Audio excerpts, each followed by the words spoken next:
옛날에 인적이 드문 산골 마을에 지혜로운 노인이 살고 있었다. 그는 마을 사람들 사이에서 글을 읽는 노인으로 불렸다. 그의 지식은 끝이 없으며 모든 사람들은 그의 조언을 받기 위해 줄을 서곤 했다. 어느 날 마을에 새로운 가족이 이사왔다. 그 가족의 작은 아이는 학업에 집중하는 데 어려움을 겪고 있었다. 그의 부모는 아이의 집중력을 어떻게 높일 수 있을지 고민하던 중 노인을 찾아가 조언을 구했다. 노인은 따뜻한 미소로 그들을 맞이하며 말했다. 이 문제는 자연과 함께 해결할 수 있습니다. 자연은 우리에게 필요한 모든 것을 제공합니다. 제 조언을 따르신다면 아이의 두뇌는 맑아지고 집중력이 향상될 것입니다. 부모는 궁금함에 가득 찬 눈으로 노인의 다음 말을 기다렸다. 노인은 각종 식물과 열매들로 가득 찬 작은 정원으로 그들을 안내하며 이야기를 이어갔다. 먼저 여러 베리류 열매, 특히 블루베리를 강조하고 싶습니다. 이 작은 열매는 강력한 항산화제와 비타민이 풍부하여 두뇌 건강에 도움을 줍니다. 매일 아침 블루베리를 약간씩 섭취해보세요. 부모는 곧장 블루베리를 손가락으로 집어 맛을 보며 고개를 끄덕였다. 이어 그는 녹차 한 잔을 준비하며 말했다. 녹차는 카페인과 엘테아닌이 결합되어 있어 적절한 각성과 차분함을 동시에 제공합니다. 아이가 공부를 시작하기 전에 녹차를 마시게 해보세요. 노인의 조언은 끊이지 않았다. 그는 노트를 꺼내어 그 위에 아몬드와 호두의 그림을 그리며 설명했다. 견과류도 잊지 말아야 합니다. 특히 아몬드와 호두는 뇌에 좋은 지방산과 비타민 E가 풍부하기 때문에 집중력 향상에 도움이 됩니다. 어머니는 아이의 식단에 다양한 견과류를 추가할 결심을 하며 메모를 했고, 아버지는 실천을 도울 다양한 레시피를 떠올렸다. 마지막으로 노인은 작은 허브 화분을 가리키며 말했다. 바질 같은 허브는 정신을 맑게 하고 기억력을 개선하는 데 도움을 줍니다. 아이가 공부할 때 가까이 두거나 식사에 약간씩 첨가해보세요. 부모는 노인의 조언에 깊은 감동을 받았고 감사의 인사를 전했다. 그들은 이 모든 자연의 선물들을 아이의 일상에 통합하기 시작했다. 시간이 흐르면서 아이는 점점 두뇌가 깨어나는 느낌을 받았으며 학교 성적도 눈에 띄게 향상되었다. 그는 마을 사람들 앞에서 더욱 자신감 있게 자신의 의견을 표현할 수 있게 되었고, 놀랍도록 집중력이 강해진 덕분에 다른 아이들 사이에서도 모범생으로 불리게 되었다. 결국 마을 사람들은 자연식품의 힘을 믿고 실천하기 시작했다. 이웃은 서로의 정원을 가꾸고 함께 건강한 식단과 생활 방식을 공유하면서 공동체의 유대감도 더욱 깊어졌다. 그리고 그를 읽는 노인은 모든 이가 사랑하고 존경하는 마을의 정신적 지주로 남게 되었다. 이 이야기는 사실상 식품이 우리의 건강과 삶의 질을 얼마나 깊이 관여할 수 있는지를 잘 보여주며 자연과 함께하는 삶의 중요성을 일깨워 주었다. 그날 이후로도 마을 사람들은 서로의 건강을 돌보고 자연과 조화를 이루며 행복한 생활을 만들어갔다. 그리하여 두뇌를 깨우는 습관은 단순한 이야기를 넘어서 마을 전체의 삶의 방식이 되었다. 두 번째 이야기, 한때 나이는 숫자에 불과하다고 생각하던 40대 가장 민준이 있었다. 젊었을 때는 스페셜리스트 축구팀에서 스트라이커로 맹활약하며 부상도 크게 고려하지 않았지만 현실은 그리 녹록하지 않았다. 어느 날 그는 일어나려는 순간 날카로운 허리 통증이 밀려왔다. 그날 이후 그의 일상은 급격히 변했다. 큰 병원에서 진찰받은 결과 민준의 허리는 마치 낡은 기계처럼 소리 없이 애원함을 나타내고 있었다. 의사는 그에게 허리 건강을 지키기 위한 스트레칭을 추천했다. 첫 번째 스트레칭은 무릎 당기기였다. 침대에 누워 한쪽 무릎을 가슴까지 천천히 당겨주면 뭉쳐있던 허리 근육이 서서히 풀어졌다. 처음엔 이렇게 간단한 동작이 무슨 효과가 있을까 싶었지만 몇 주 만에 통증이 줄어드는 것을 느낄 수 있었다. 두 번째로는 바닥 위의 고양이 자세였다. 무릎과 손바닥을 바닥에 대고 고양이처럼 등을 둥글게 하고 다시 낮추는 동작이었다. 이 자세는 허리의 유연성을 높여주었다. 민준의 아내는 이 자세를 하던 민준의 모습을 귀엽다며 사진을 남기기도 했다.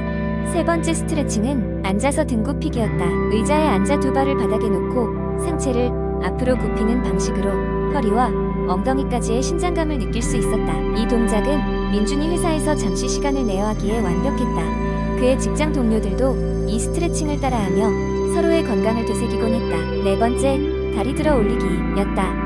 누워서 한쪽 다리를 들어 올린 후 천천히 내리는 동작으로 허리의 전반적인 근력을 향상시키는 데 큰 도움이 되었다. 이 스트레칭을 통해 민준은 걸음걸이가 확실히 가벼워졌음을 느꼈다. 다섯 번째이자 마지막 스트레칭은 바닥에 눕기 동작이었다.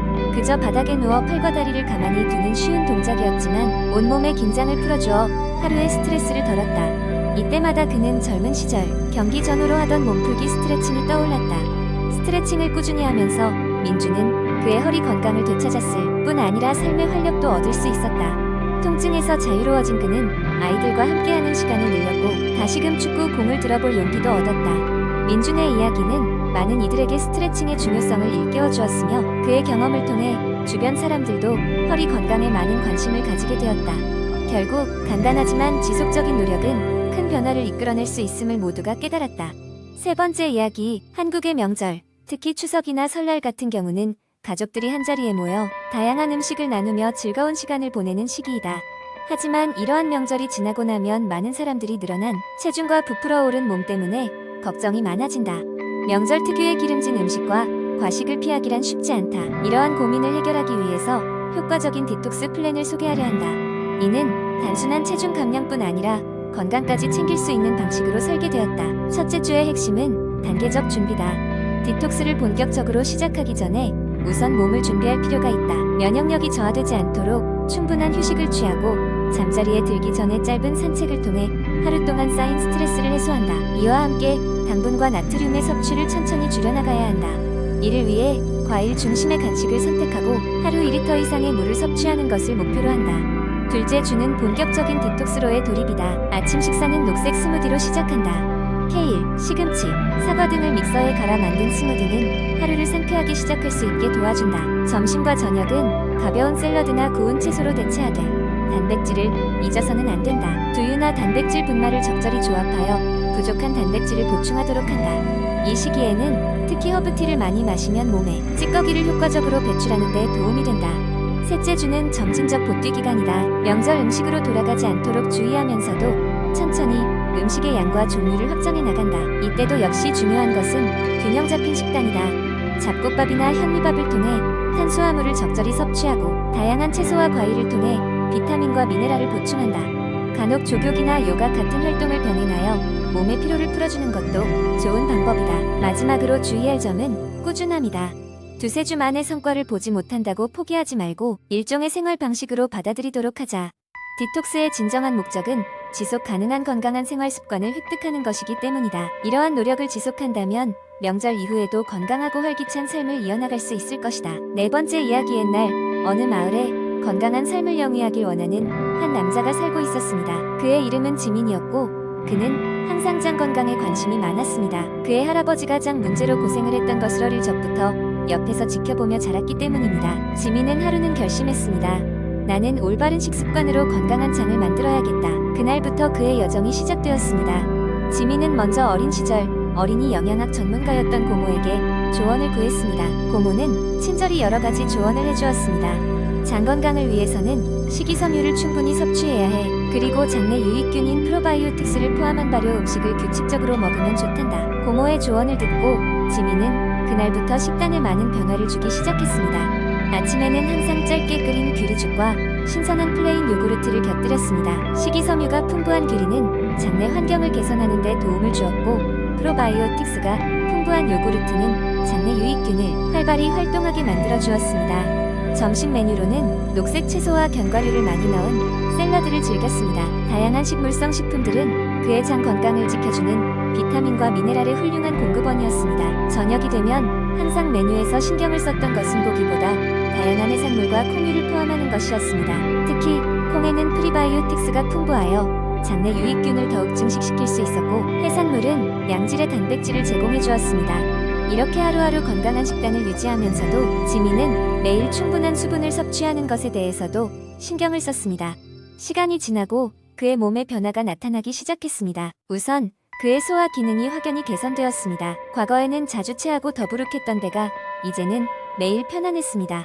그의 피부 상태도 눈에 띄게 좋아졌습니다. 장 건강이 전신 건강과 밀접하게 연결되어 있다는 것을 몸소 체감할 수 있었습니다. 지민은 이 모든 경험을 친구들에게도 공유하기 시작했습니다. 친구들은 처음에는 그의 특별한 식단에 회의적이었지만 지민의 건강해지고 행복해진 모습을 보면서 조금씩 그들의 식생활에도 변화를 가져오게 되었습니다.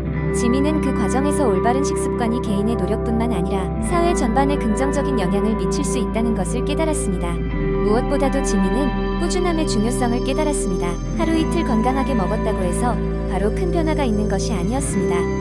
장 건강은 꾸준하고 일관된 노력이 필요했으며 그것이 바로 삶의 질을 높이는 길이라는 것을 알았습니다. 그렇게 그는 살아가는 동안 항상 자신의 몸을 잘 챙기는 법을 다짐했습니다. 지민의 이야기는 마을 사람들뿐만 아니라 외부까지 퍼져나갔습니다. 다른 장 문제를 가진 사람들도 도움을 많이 받았고 여러 건강 관련 세미나에서 강연을 하는 기회도 주게 되었습니다. 그의 이야기는 마침내 건강한 삶을 원하는 많은 이들에게 올바른 길잡이가 되었고 그 덕분에 많은 사람들이 건강한 장을 만들고 더 나은 삶을 살 수 있게 되었습니다.